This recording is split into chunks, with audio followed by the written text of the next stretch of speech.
എല്ലാവർക്കും പുതിയ വീഡിയോയിലേക്ക് സ്വാഗതം. 1908 അമേരിക്കയിലെ തയ്യൽ തൊഴിലാളികൾ മികച്ച വേതനത്തിനും സേവന വ്യവസ്ഥകൾക്കും വേണ്ടി ഒരു സമരം ചെയ്യുകയുണ്ടായി. അതിൻ്റെ അടുത്ത വർഷം, അതായത് 1909 അമേരിക്കയിലെ സോഷ്യലിസ്റ്റ് പാർട്ടി അത് നാഷണൽ വിമൻസ് ഡേ ആയിട്ട് ആചരിക്കപ്പെട്ടു. പിന്നീട് 1910 അമേരിക്കയിലെ സോഷ്യലിസ്റ്റ് പാർട്ടിയും ഒരു വിമൻ ആക്ടിവിസ്റ്റുമായിരുന്ന ക്ലാര ലെത്കിൻ അത് ഒരു ഇൻ്റർനാഷണൽ വിമൻസ് ഡേ ആയിട്ട് ആചരിക്കാനുള്ള ഒരു പ്രപ്പോസൽ കൊടുക്കുകയുണ്ടായി. അത് അപ്രൂവ് ചെയ്തു. പിന്നീട് 1911 ഓസ്ട്രിയ, ജർമ്മനി, സ്വിറ്റ്സർലൻഡ് എന്നീ കൺട്രികളിൽ വിമൻസ് ഡേ ആയിട്ട് ആചരിക്കപ്പെട്ടു. വർഷങ്ങൾ കഴിഞ്ഞു. പിന്നീട് 1975 UN March 8 international women's day ആയിട്ട് ഡിക്ലെയർ ചെയ്യപ്പെട്ടു.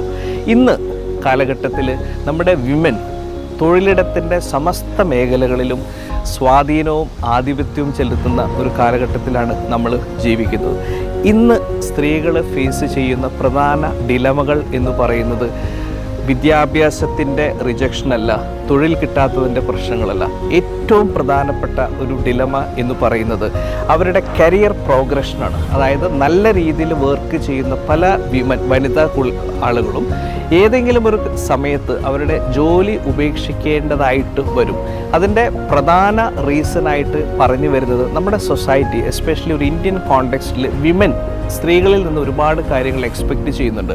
അതിൽ രണ്ട് പ്രധാനപ്പെട്ട എക്സ്പെക്റ്റേഷനാണ് ഹൗസ് ഹോൾഡ് മാനേജ്മെൻറ്റും കുട്ടികളെ വളർത്തുക എന്നുള്ളതും. പല സാഹചര്യത്തിലും മിക്കവാറും ഒരു കുട്ടിയൊക്കെ സ്ത്രീകൾ ജോലി കണ്ടിന്യൂ ചെയ്യും. രണ്ടാമത്തെ കുട്ടിയാകുമ്പോൾ ജോലി ഉപേക്ഷിക്കേണ്ടതായി വരുന്ന കാര്യം ഉണ്ടാവും. എത്ര എഫിഷ്യൻ്റായിട്ടുള്ള വിമൻ ആയിരുന്നാൽ കൂടിയും നമ്മൾ എങ്ങനെയാണ് നമുക്ക് ഇതിനെ അഡ്രസ്സ് ചെയ്യാൻ പറ്റുക എന്നുള്ളതാണ് ഈ വീഡിയോ വഴി നമ്മൾ പറയാൻ ഉദ്ദേശിക്കുന്നത്. എൻ്റെ പേര് നിഷാദ് കരീം, ഞാനൊരു ട്രെയിനറും ബിസിനസ് കോച്ചുമാണ്.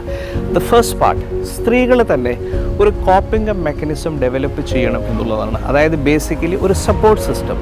നമ്മുടെ പഴയ പെപ്സിക്കോൻ്റെ CEO ആയിട്ടുള്ള ഇന്ദ്രാ നോയി സ്ത്രീകളുടെ കരിയറിനെ കുറിച്ച് ഒരുപാട് സംസാരിച്ചിട്ടുണ്ട്. അതിൽ പ്രധാനപ്പെട്ട ഒരു തീമാണ് കോപ്പിംഗ് മെക്കാനിസം.